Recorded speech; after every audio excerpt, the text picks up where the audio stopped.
Hi, everyone, and welcome to this new episode of In Search for Courage and Meaning.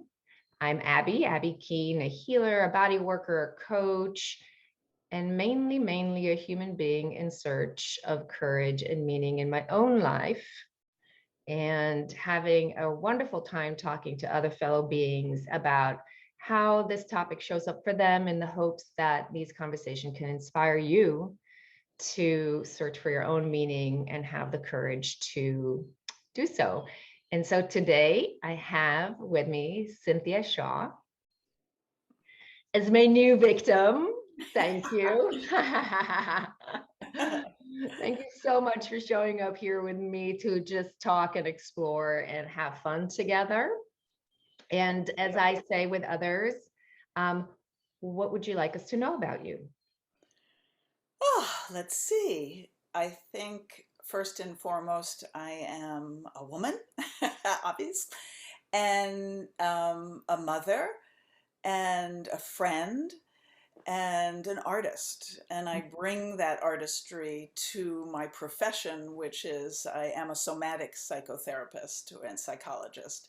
So, in other words, I work with the body as well as the mind and the soul and putting it all together, hoping help it to help people to put it all together for themselves. Yeah. It's very important work in my book. Um, Very alive. You can't just talk your way through life if you're really in your body. It can't just stay here where change doesn't happen here. yes, Change happens here. yes, absolutely. I relate very much. Yeah. Um, so, as you know, I asked you to talk to me today because I really wanted to talk about manifesting and manifestation, or not manifestation, but the art of manifesting. Because we talk a lot about, oh, manifest that. You want something manifested, and I feel like there's a misconception about what manifesting is, or what the action of manifesting is. And I always see you as a super manifester, and we're going to get to that. But to start with, I would like to ask you, what does manifesting mean to you? I think that it has a lot to do with desire Mhm. and allowing ourselves, first and foremost, to desire what we want and getting very clear about that. Um, and bringing it out of the dream state and into the intentional field, as it were. Because we can want something and we can dream about something our whole life, and it will stay in that state. It will stay as a dream, it will stay as a want. And that there's something that needs to happen between the want and the actual um, getting it to manifest in our lives. Yeah. Mhm. So what is that thing that takes us from the dream to the action? I think it is about intention and being really clear. And for me, that process is about writing and journaling, getting clear about what I want to have happen in my life or what I need. Um, and that's been something that has grown over the years because I wouldn't say that as a younger woman I was good at that at all. Mhm. But as I became older, and it's one of the really wonderful things about aging is allowing myself my desires, allowing myself what I want and what I need. And Mhm. then, so in other words, back to the journaling, getting very intentional about I want this and I want it to look like this, and really allowing myself that. And I think as a younger self, I might have felt like that was selfish or it was too much or who am I to blah, blah, blah. Well, that's gone. And so I write about what I want, And I do think it is a matter of prayer and connection with a higher source, of just opening myself to, because I can want what I want, but if it isn't best or meant to be for my higher self, it's not going to happen. So Mm. that part of that prayer, I think, is also, this is what I long for, this is what I want, this is how I see it, but what is best for my higher self, and being open to have that happen. And being open to recognize what is a desire that is not. I mean, I doubt my higher self wants to binge on a pint of ice cream, but there's a desire to binge right now. So Right, it seems like there's also the ability to connect within and say, is that a real thing that wants to happen? Or is that more like an ego thing, or yeah, sort of an instant gratification thing, as opposed to the thing that feels like I'm right, meant to do this. right. Yeah, and I love the word discernment. I think what you're talking about is discerning what's what. Yeah. Yeah, And yeah. also trusting that I may want and long for something, but if it's not meant to be, even if it's not a pint of ice cream, if it's something that looks healthy or good, it might not be right in my soul's journey. Mhm. And being able to be willing to surrender to what does come, and then be grateful for what does come. Yeah, yeah. And it feels to me like the first step that you said, you talked about journaling it, and kind of it feels like there's a moment of allowing yourself to admit to it. And Yes. I find talking to so many women, in my healing practice, that for a lot of them, even just declaring, kind of claiming that thing, saying it out loud, is such a challenge, Yes. because the censor part of, like, who do you think you are Yeah. to want it, kind of interferes and doesn't even let you state it in the first place. Exactly. Yeah. And that's why that is the first step, is beginning to allow the desires to arise, and not, and dealing with any shame or negative voices that come up about it. Just allowing them, because they're a very natural part of our human energy, is desire and longing. And I also believe that our desires and our longing do come from a higher source a lot of the times. Maybe not for the pint of ice cream, but again, that's back to the discernment, that I know that I had an incredibly deep longing to be an artist from Hmm. very young, but it took me all the way through my 20s and my 30s and my 40s to begin to allow myself to create art that wasn't a birthday present for someone, or a card, or that was just art, Hmm. because it needed to come out of me. It was at 50 that I had my first art exhibit. So it really took me a long time to allow that to form and come out of me. Yeah, and I want to put a pin there, because I want to hear more about that, because that seems like a huge one for you. And I just want to go back for a second and just share an email I received from you a while back that, like, blew me away. Hmm. As a person who's usually very embarrassed by asking, I'm much better now, but it took a lot of work. Mhm. And you put a group email to probably anybody you can think of, Hmm. and you were looking for a house.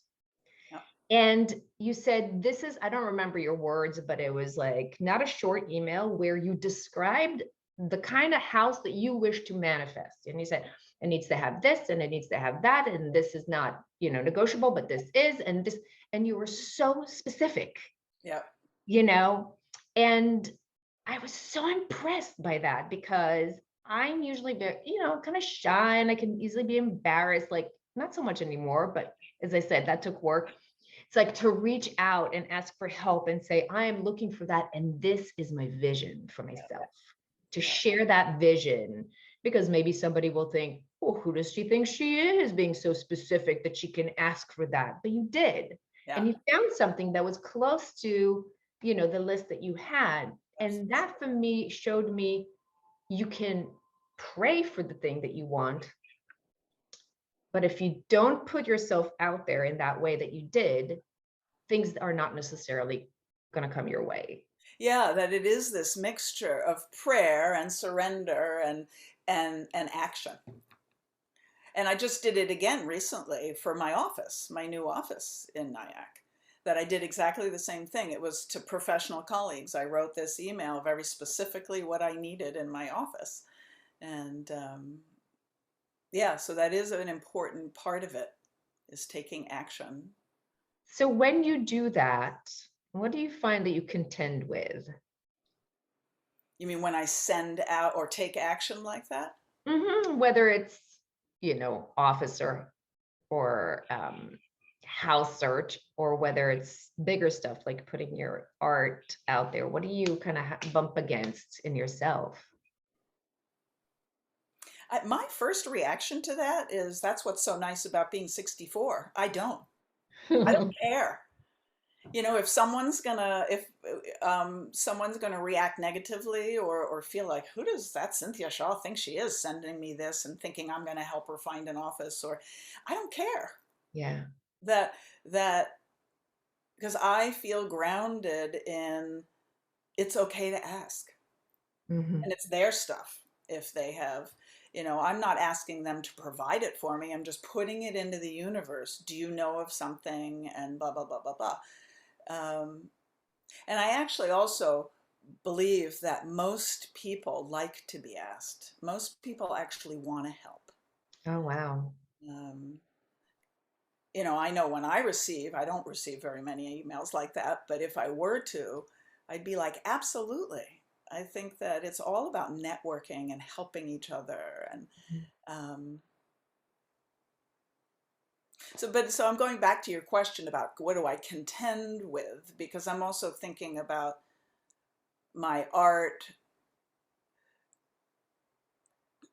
and I think that that was a much longer process of coming out as an Mhm. artist, like even believing that I could say that I'm an artist. Exactly. Yeah.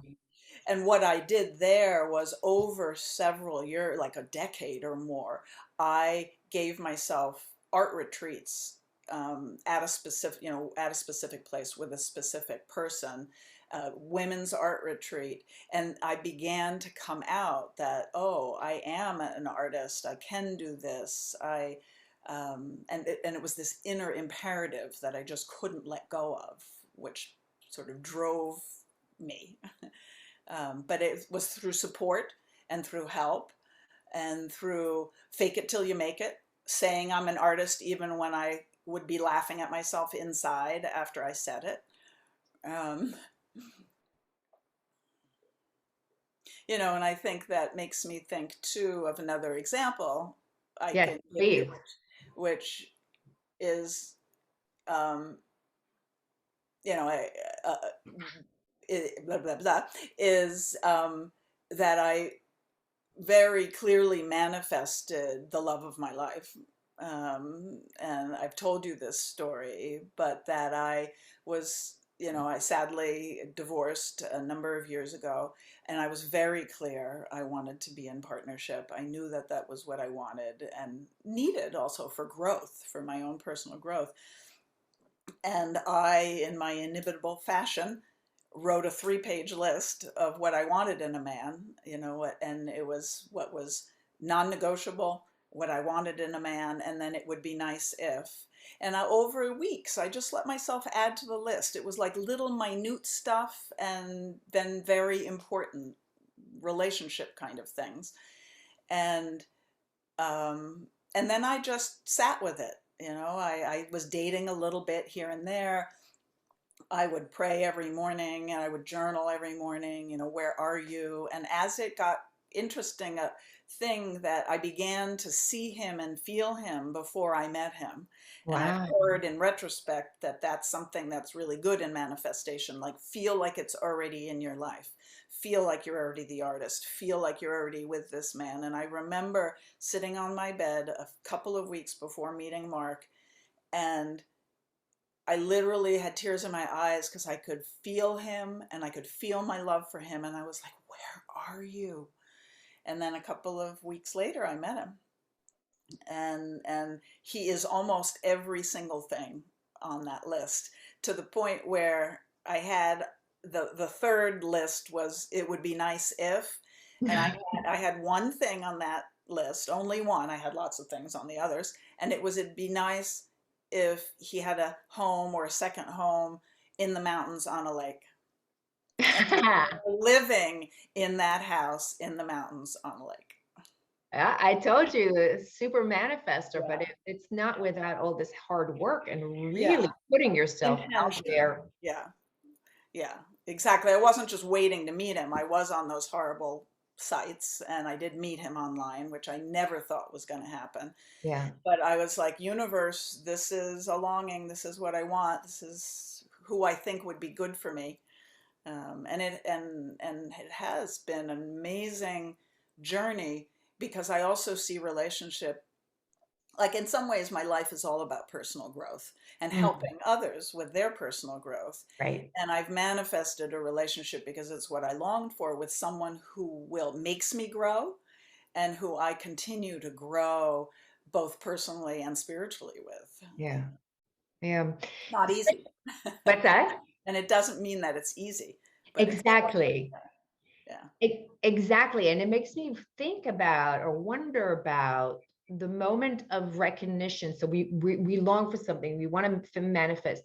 Hopefully, we have the courage to admit to it, to be very specific, and to take action steps towards it. Meaning, you would never have met Mark if you didn't put yourself online, even though it was icky for you and you hate the platform, but you did it anyway because how are you going to find your office if you're not asking people about offices? How are you going to find a man if you're not putting yourself out there to meet? Yeah. Um, the moment of recognition that you found the right thing, that the moment of recognition of like, oh, this is you, Mark, I've been waiting for you, or this house is the right house. How do you feel that in your system when you? Mm. That's a really good question, because I think it is a very grounded somatic experience. And Mm, it's hard to describe, but it's like, I'm here. I just know it, and it's in my gut. It's easy. It's clear. There isn't angst or doubt. It's mhm, just like, here it is, or here he is, or, yeah. um, and it's that ease. We had a conversation, I think, last week about this. That ease is an essential part. There's not, all of that chatter and doubt is just not there. It's like, oh, here it is. Yeah, yeah, yeah. It feels very bizarrely simple and like, yeah, sure, as opposed Yeah. to, oh, shouldn't, yes, no, oh, I don't What know. if, what if, and what if this, and what if Yeah, that? No, it's like, here it yeah, is. yeah. I also wonder about the kind of flexibility that one needs if we get very stuck on this is what I want and this is how it's supposed to look like, that we might not realize that it has come our way because we're so stuck on how it's supposed to Yeah, be. And it's almost like an impossibility, like we create a thing that is not actually possible because the thing that will come our way is yeah, it's not perfect because there's no such thing as perfection, and it's not like we've arrived at the promised land and from now on everything is going to be great. It's going to lead us to the next stage where we're going to also have struggles and ups and downs and yeah. work to be done. So I'm wondering how you see that part. Yeah, it's interesting, because it makes me think that it's this magical, and I don't know what, uh, well, it's this magical combination of, I laugh about how controlling that list could seem that I made to find my soulmate. But on the other hand, there was this surrender, so it's like control, intention, putting it out there, and then surrender to how it's going to look in the end. Um, and like this trusting, this faith and trust in that surrender, Mm, like, and that somehow those two things come together in that knowing, oh, this is right, even though maybe I think that this, that, and this other thing make him not perfect, or make that office not perfect. It's just this, I'm not quite making sense, but because I don't quite know what that is. It's this right. magical combination of those two things. Yeah. Um, Yeah. but you can't just be in that intention and that controlling, and I want it to be this way, and it has to be this, and um, because then that doesn't allow for the magic of the surrender for what actually is meant for you. Right. Right. And it feels like there is the piece of really listening inside to what I call it your system, for lack of a better way, but is telling you, as far as navigating, if you don't have that clear Yeah, feeling, to navigate through the feeling of the body, if you don't have that inner knowing, which is very like, "Ka-ching," yeah. you know, um, Well, it's making me think, Abby, that I didn't have it at all years ago, mm, and that I began to allow myself these retreats. I began to meditate, not regularly. I have not been a very regular meditator, but I have been an on and off meditator, journaler, giving myself still time. Because if we don't have the container in which to listen to ourselves, we can just keep busy, busy, busy, busy. And we're missing those urges. We're missing, it needs quiet and attention to the inner life for all of this to emerge. right, Yeah. right. Yeah, I mean, just recently, as you know, I bumped into my own, like, not listening in my own search to find an office, Yeah. finding an office that was fantastic in every way, besides the fact that I didn't feel it in my gut that I wanted to be there. But Yeah. because it was so perfect in every way, I so desperately wanted to say yes. End up spending a sleepless night with a stomach ache because I was supposed to sign a lease the next day. And my whole system was saying, no, no, no, no, no, no, no, no, no, no, no, no. And my mind said, you have to, you're not going to find something as good as that. This is it. You seize the moment. So the whole scarcity of like, this is it, because there was not going to be something better. And the Exactly. moment I said, you know what? No, I'm going to listen to that feeling inside, everything calmed down. Yeah, that's such a great story. Exactly. And the mind can drive us crazy because it seemed like the perfect office and blah blah blah blah blah, but your gut was saying nope, nope. Yeah. Yeah. So I feel like there's these few layers that we talked about. One is to simply have the courage to admit before you even start manifesting, is to have the courage to admit to your own self that you want something, that you're longing for something, which for a lot of us does take courage in front of our own self for various reasons, Yep. to even state it. And the next one is to be really clear about it. Yeah. And then the next one, it feels like to have the courage to actually put it out into the world, which means that we're going to be seen in our longing. Yeah, and that's the super vulnerable part. Yeah, super And I vulnerable. love that. What came into my mind was that Brene Brown quote that vulnerability is the greatest measure of our courage. Yes, I really relate. Yeah. So there's this very vulnerable part of having people see us for who we are, which is also our longing to do something, Yeah. even if it's an office or a house. They Mhm. see us in our need, Yep. Yeah. which to a lot of people feels like it's a weakness. To be Yep. seen in our need is to be weak. And then what you're talking about is this whole other part of, once you do all these steps, is to have that way of turning inward to be able to discern. Yeah. Yeah. Yeah, what's going on in my head is something that I thought of when you were talking about the need and the vulnerability, and that so many people come into my office. I mean, so myself in the past, so many of my friends struggle with need as a weakness, need as a vulnerability, and that I'd actually like to flip that around, and that when we acknowledge our need, when we acknowledge our desires, it's our superpower. So true. Yeah. Yeah. Yeah. And I've it doesn't mean that they come true super fast either, because if I think about my journey to bringing myself into my own artist self, it was years and years and years. yeah. But that I kept listening to that longing, where in the house, I can't do art anywhere in a house. I have 2 kids, we live in a tiny house, there's no extra room. Get a little tiny art kit and have a corner of the kitchen table, which then became, I took over the sunroom. And then finally years later, I got an office that also had a studio in it. Mhm. And now I live in a house where I have a full studio. Yeah. It's like progression and patience, but holding on to that longing and desire. And slowly with time being capable, having the capacity to take more space. Yeah. So at first the space was a corner of the kitchen, then it became the sunroom.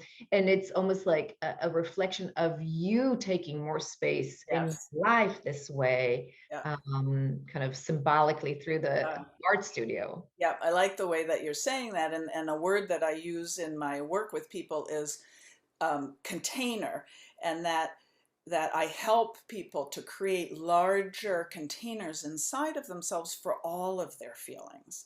Yeah. And that when we can have a larger container within ourselves for our own desires and our own needs, then the container becomes bigger outside of ourselves. And from the little box a gazillion, 20 years ago, 30 years, no, 20, 30 years ago, on the side of the kitchen table, to now a full studio. The container inside of myself for my own ness um, has increased. I love that. I hadn't really thought about that, but that I'm allowing myself more aliveness. I'm allowing myself a bigger, more alive self and life. And a big part of that is owning my vulnerability, and that it's a good thing, not a bad thing. Yes. Yes, yes, yes, yes, yes. And I feel like this is something that I really want people to know about their vulnerability, because we fight it so much. God forbid anybody will see us underneath the mask. And for my own self, I mean, I would be the kind of person that has to go into the bathroom, close the door and cry, I mean, God forbid anybody will see So me. many people. And with a lot of work, I know not only do I feel more comfortable being vulnerable and exposed, it's like developing a taste for it, because in that place of being exposed and raw, I come alive. I can relate to you in a whole new way, not from a place of kind of the status game of I'm going to, you know, top you somehow, kind of asserting the ego, but a place of sharing, of real connection and sharing. And so it does feel like a place of power, a place of, Yeah. Exactly. Yeah. yeah. Yeah, and you're making me think of, I lead a women's group, run a women's group every other week. And it's such a powerful place for growth and change, because there is this acceptance, there's a field of acceptance there for all of our vulnerability, all of their vulnerability. And then one person sharing allows another person to share this part of themselves, and to be seen and to be heard in that, again, is a superpower. That if we can acknowledge and live in our own vulnerability, then what's there to be afraid of? Because someone else's negative reaction to it is their fear, not anything about you. Yeah, yeah. Well, so much. So to bring it to a Yeah. close, even though I feel like this whole conversation was kind of an answer to the question I'm about to ask, but Mhm. for the people out there who are kind of standing on the precipice of wishing for change in their life, and they wish to manifest this next chapter, and they're standing on the precipice and they're frozen, what would you like to tell them, or what would you like them to know?